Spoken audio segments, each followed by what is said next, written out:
4차 산업혁명은 인류가 하는 일을 바꾸는 것이 아니라 우리 인류 자체를 바꿀 것이다. 이제 그런 시대가 오는 겁니다.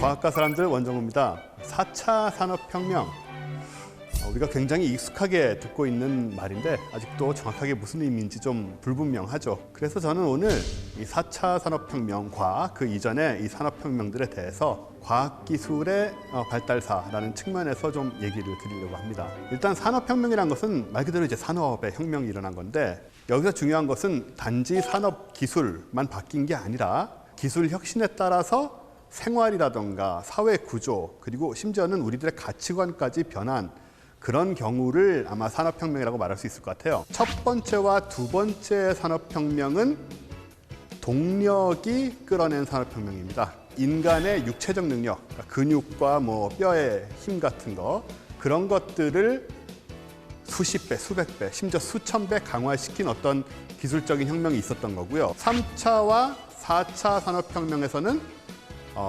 지능이 추동을 합니다. 그래서 인간의 두뇌 능력을 배가하는 그런 쪽으로 이제 방향이 전환이 된 거죠. 그래서 이렇게 네 번의 산업혁명으로 나눌 수 있다는 것이죠. 먼저 첫 번째 산업혁명은 18세기, 그러니까 1700년대에 일어났죠. 증기기관이 발명이 됩니다. 그리고 증기기관으로 대량 생산이라는 것이 처음으로 이루어지고, 특히 영국의 경우에는 빨리 시작을 해서 섬유공업으로 엄청난 부를 이루게 되죠.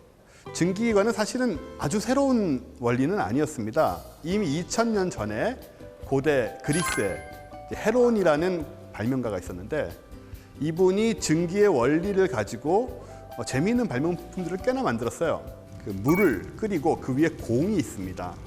공이 있고 그 양쪽으로 이렇게 노즐이 나 있어요. 그 공 안에는 물이 들어있죠. 그래서 밑에서 공 안에 물을 끓이면 공이 이제 물이 끓으면서 수증기가 되겠죠. 그리고는 양쪽 노즐로 그 수증기가 뿜어져 나오게 되면 공이 회전을 합니다. 이런 장치를 만들었는데 사실 쓸 데는 없죠. 단지 이제 장난감으로 이런 신기한 어떤 움직임을 보여주기 위해서 만든 것이었고, 또 헤론의 경우에는 그 신전에 사용을 하는 자동문도 만들었어요. 이것도 마찬가지입니다. 불을 붙이면, 그 신전 앞에 불을 붙이면 그 불의 열 때문에 물이 끓어서 그 물통에 있던 이제 물이 수증기로 바뀌면서 다른 통으로 가서 식어서 다시 물이 되겠죠. 그럼 거기 물이 고이면 이 무게 때문에 문이 자동으로 열리는 것 같은 그런 장치를 만들어서, 그때는 아마도 그 신의 어떤 권능이랄까 이런 걸 더 표현하기 위해서 그런 정도의 장치를 만들었던 적은 있지만, 증기기관이 출현할 때까지 인간에게는 인공 동력이란 게 있었던 적이 없습니다. 그러니까 우리가 수천 년 동안 문명을 만들면서 항상 썼던 것은 뭐냐 하면 사람의 힘, 이제 인력이죠. 그리고 가축의 힘, 혹은 자연의 힘이라고 해도 풍력이면 이제 풍차를 돌리는 수준, 수력이면 물레방앗간을 돌리는 수준, 이 정도가 우리가 쓸 수 있는 힘의 거의 다였어요. 17세기, 18세기가 돼서야 인간은 처음으로 매우 큰 힘을 사용할 수 있는 능력을 갖게 되는 거죠. 그게 바로 증기기관입니다. 증기기관은 빼놓을 수 없는 게 증기기관차인데, 이 증기기관차를 보시면은 말 그대로 쇳덩어리죠. 수십 톤씩 나가는 그런 쇳덩어리 기관차조차도, 그리고 그 뒤에 열차를 또 열량, 20량씩 붙이지 않습니까?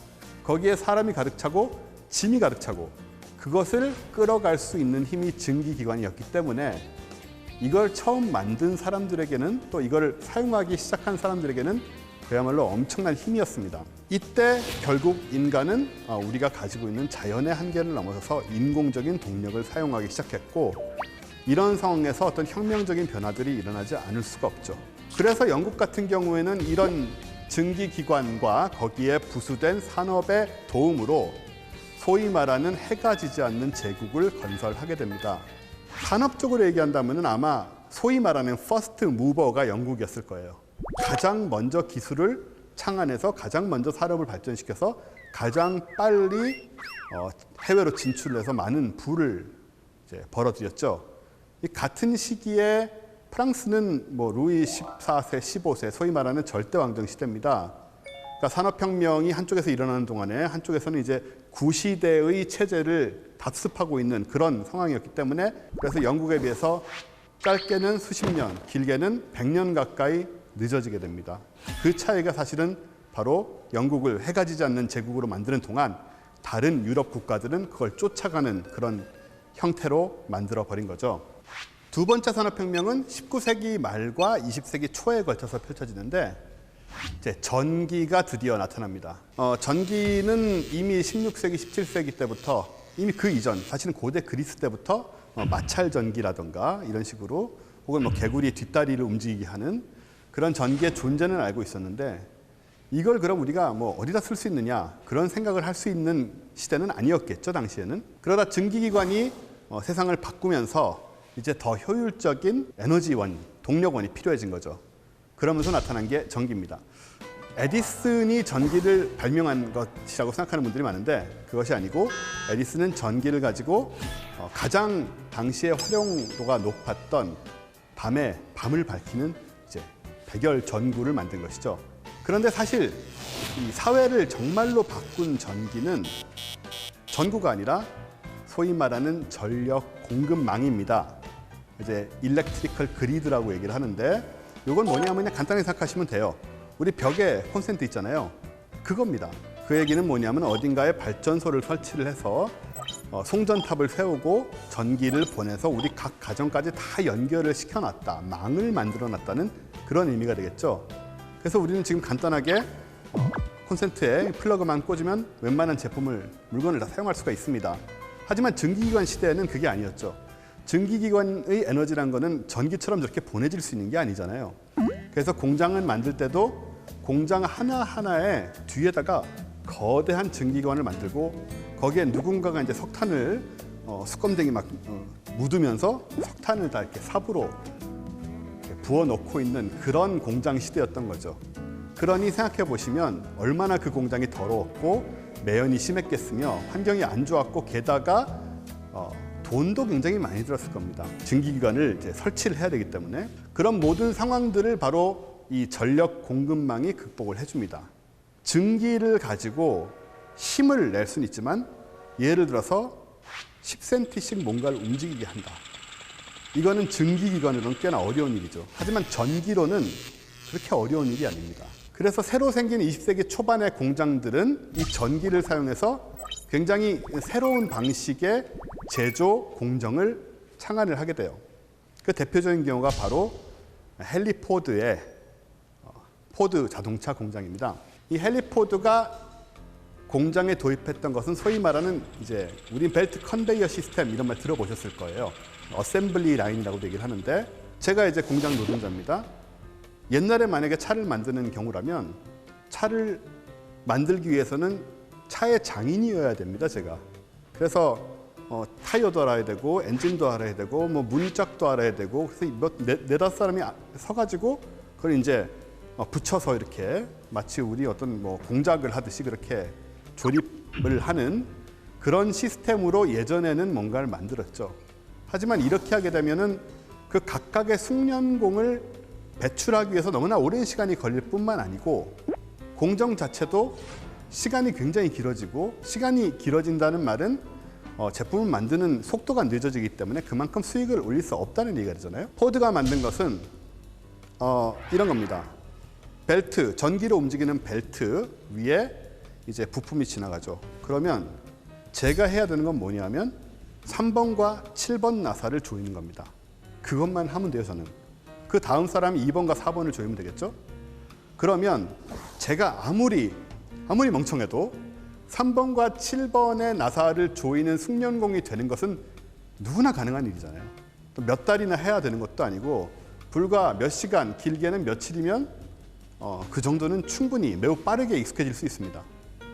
그런 식으로 각각의 노동자들이 해야 하는 일들을 단순화시키고 이제 조립 공정을 움직이게 만들었다는 것이 포드의 업적이고 굉장히 많은 차를 팔 수 있었던 포드는 엄청난 부를 축적을 했고 다른 자동차 회사들도 비슷한 흐름을 따라가게 돼서 결국은 1950년대, 60년대, 나중에 70년대까지 이어지는 미국의 자동차 왕국으로서의 면모는 전기가 들어왔다 해서 시작해서 나도 차를 갖게 되었다. 차를 갖게 되면 어떻게 됩니까?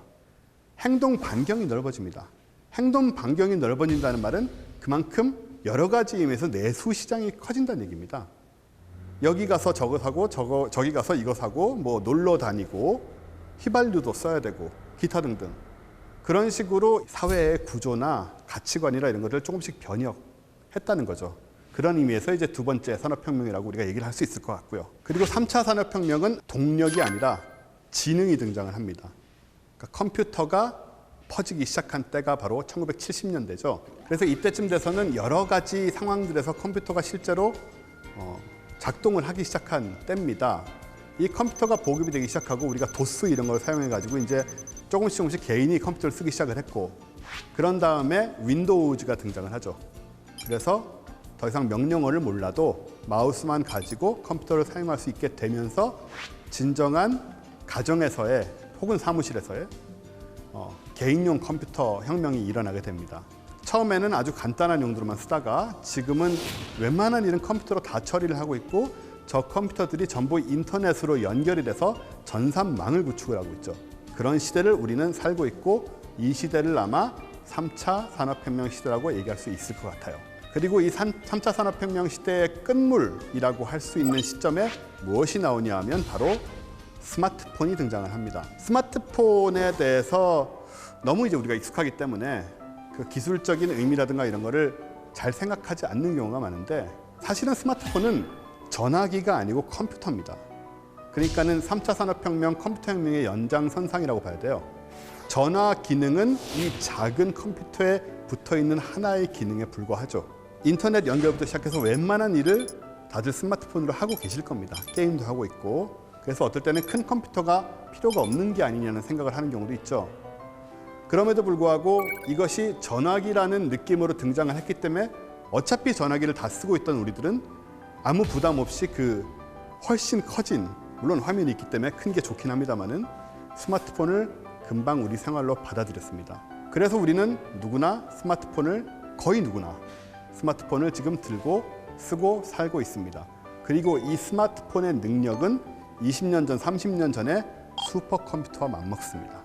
그 정도로 우린 강력한 컴퓨터를 지금 사용하고 있어요. 매일같이. 그러면 오늘의 주인공 4차 산업혁명은 뭐냐? 이 다음엔 뭐가 온다는 얘기인가? 우리는 사실 많은 것을 상상했었습니다. 저만 해도 그리고 많은 분들이 아마 20세기 생이실 텐데 20세기에 태어났다는 말은 21세기에 대한 기대를 가질 시간이 있었다는 얘기죠. 그래서 어려서 만화책을 보거나 아니면 뭐 소년 잡지 이런 걸 보면 항상 21세기의 어떤 그림 같은 게 막 그려져 있었어요. 그 중에 대표적인 게 하늘을 나는 자동차, 그리고 달나라로 가는 수학여행, 뭐 이런 것들이었습니다. 그래서 우리는 어린 마음에 2001년만 되면 달나라의 수학여행도 가고 뭐 그런 식으로 할 수 있게 되지 않을까라고 상상을 했었죠. 그런데 21세기는 그렇게 열리지 않았습니다. 전혀 다른 방식으로 열리게 됐죠. 뭐냐 하면 디지털입니다. 어째서 그럼 이 방향으로 4차 산업혁명의 흐름이 흘러갔을까? 항상 이 과학기술의 문제는 물리 법칙의 한계들입니다. 즉, 달나라로 수학여행을 간다라는 것은 우리가 상상은 쉽게 할 수 있지만 막상 달에 가기 위해서는 굉장히 강력한 로켓이 필요하고 이 거대한 로켓을 달까지 보내기 위해서 엄청나게 많은 연료가 필요하고 이 문제는 사실 우리가 간단한 기술로 해결할 수 있는 문제가 아닙니다. 지구의 중력이라는 게 로켓을 붙잡고 있고 거기에 우리가 수학여행을 가려면 수십 명씩 타지 않겠어요? 그럼 지금 겨우 사람 3명 보내는데 그런 로켓을 가지고 수시로 달로 왔다 갔다 하는 것은 물자와 에너지의 양이라는 측면에서 달성하기가 굉장히 어려운 거죠. 그래서 아직도 못하고 있잖아요.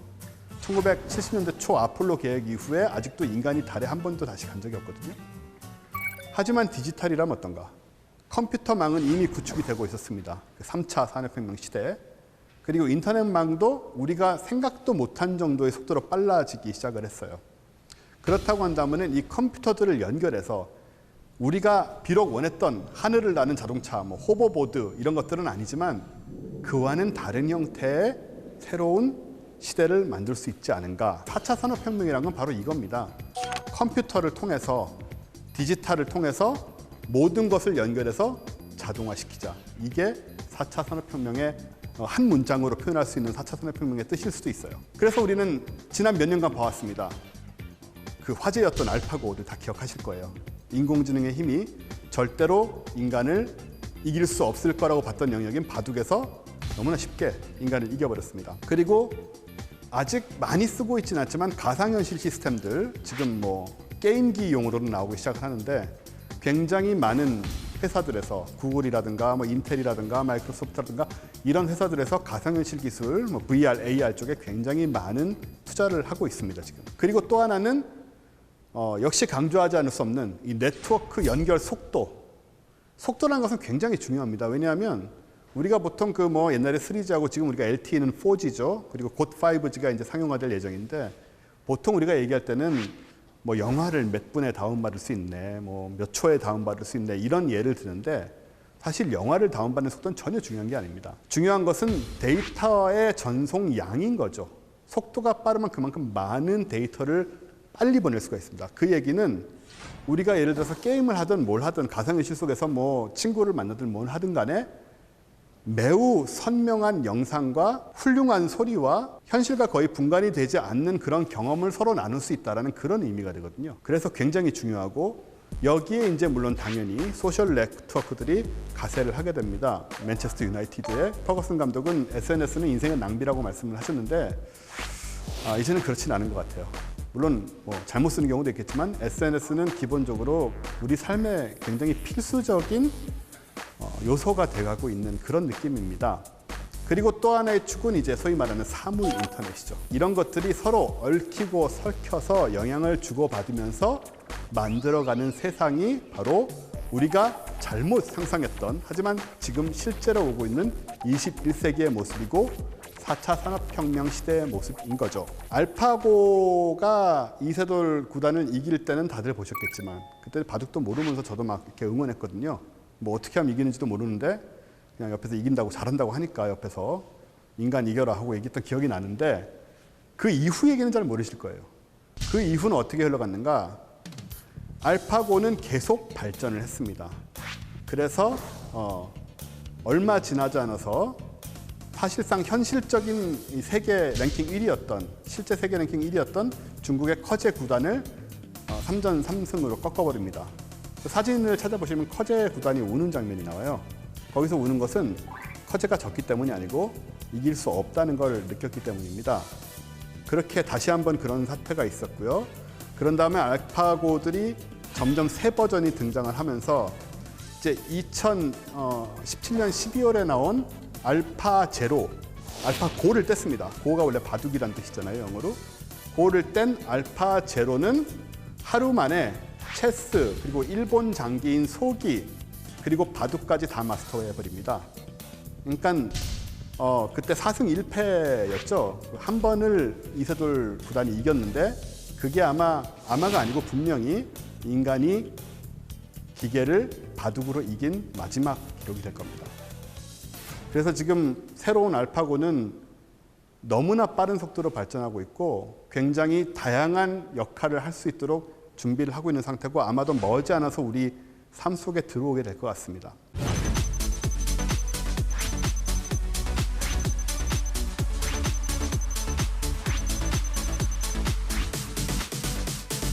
네트워크 속도도 우리가 이제 핸드폰 계속 바꿔가면서 크게 못 느꼈을 수 있는데 역시나 편하게 영화 다운로드로 얘기를 드리자면 3G 시대, 그리 먼 옛날이 아닙니다. 3G 시대에 2시간짜리 영화를 풀로 제대로 다운로드를 받으려면 26시간이 걸렸어요. 근데 4G 시대, 요즘 이제 LTE 시대 같으면서는 이론적으로는 실제로 이거보다 더 걸리는 것 같습니다. 근데 이론적으로는 6분이면 됩니다. 2시간짜리 영화를 6분 내에 다운로드를 받을 수 있다는 얘기는 영화 다운로드를 시작하면서 영화를 같이 보는 게 뭐 전혀 부담이 없는 상황이죠, 사실. 5G에서는 3.6초입니다. 아까도 말씀드렸지만 영화를 다운로드 받는 게 중요한 게 아니고 이런 엄청난 양의 데이터를 우리가 순간적으로 서로 주고받을 수 있다는 게 만들어내는 가능성들은 지금 당장은 보이지 않지만 4차 산업혁명 시대를 추동하게 될 새로운 기술적인 그런 어떤 바탕이 된다는 거죠. 이런 것들은 어떤 상황을 만들어내느냐? 지금 인터넷은 사실은 사람이 컴퓨터를 통해서 다른 사람과 접촉하는 경우가 대부분이죠. 게임을 하는 것도, 온라인 게임하는 것도 사실은 좀 그런 면이 있잖아요. 근데 사물 인터넷이라는 것은 뭐 어렵게 생각할 필요 하나도 없습니다.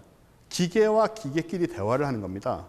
기계와 기계가 서로 간에 정보를 주고받으면서 인간에게 가장 편한 상황을 자동으로 만들어주는 게 사물 인터넷입니다.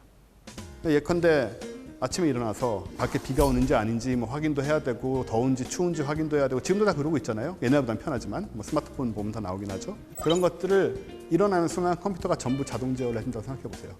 오늘은 비가 오니까 우산을 챙겨라. 저절로 뜨고, 뭐 밥은 이미 만들어져 있고, 나가면서 길 여기 막히니까 절로 가라. 이런 것들을 이제 전부 자동으로 지시해주는 그런 시스템이라, 구글의 지주회사인 알파벳의 회장 에릭 슈미트 회장은 이렇게 말했습니다.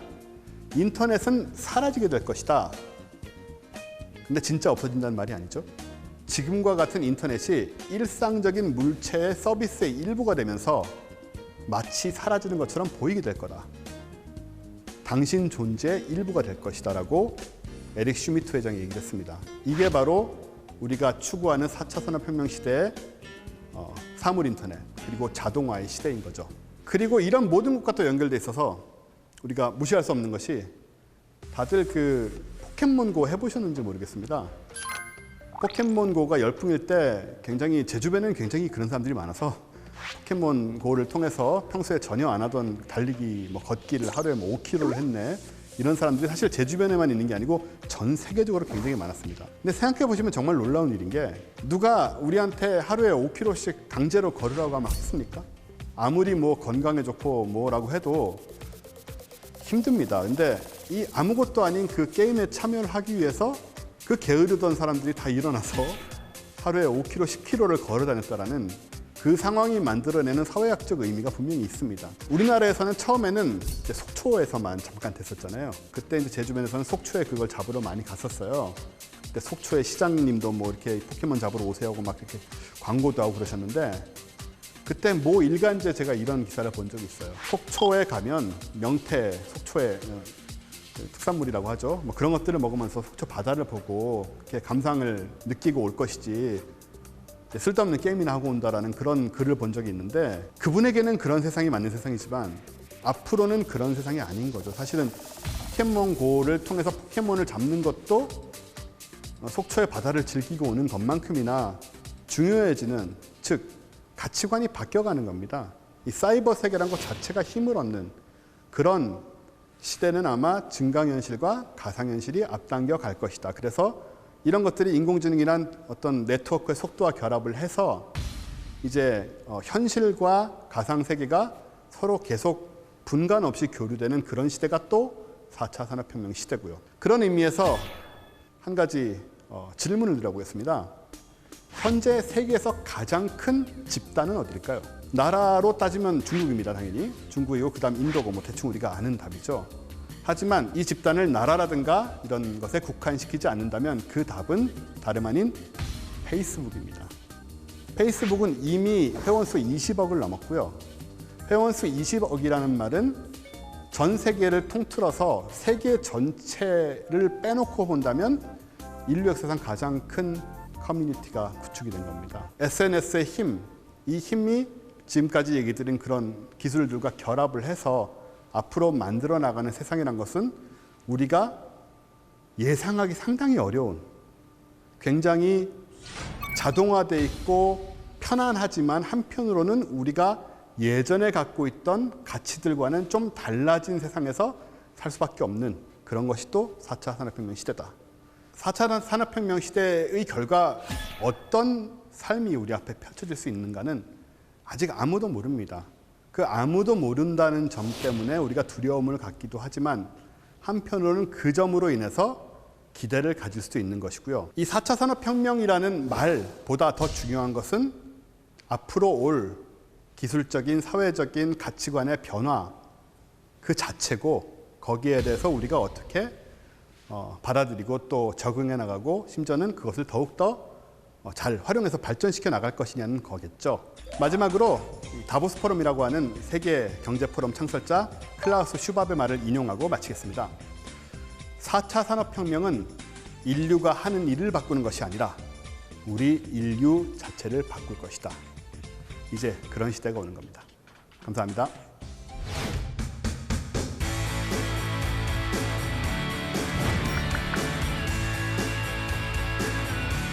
지금까지 사람은 사람만이 유일하게 생각할 수 있다고 믿고 살아왔어요. 하지만 이제는 생각하는 기계가 등장하는 시대입니다. 이런 기계와 함께 살더라도 인간의 자존감을 지키면서 살아갈 수 있는 높은 의식 수준을 우리는 그들에게 전해주어야 합니다.